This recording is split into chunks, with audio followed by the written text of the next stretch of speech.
In the hustle and bustle of life, it's easy to get caught up in our mistakes and shortcomings. But there's a promise that transcends our faults, offering us a path to redemption and renewal. Repent ye therefore, and be converted, that your sins may be blotted out, when the times of refreshing shall come from the presence of the Lord. Acts 3:19. When we embrace repentance and conversion, something profound happens.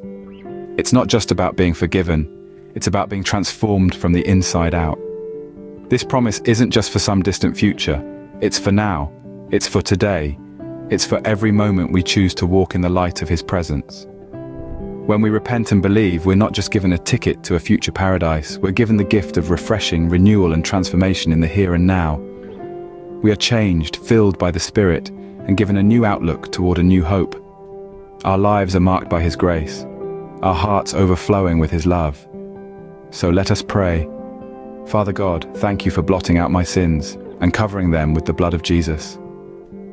I pray that your Spirit would fill me now, so that my soul can know the refreshing joy of your presence. Make my whole life new and give me the strength, endurance and passion to live in your newness from now until eternity. In Jesus' name, Amen. Embrace the promise of refreshing and renewal today. Let His presence fill your heart and transform your life. Amen.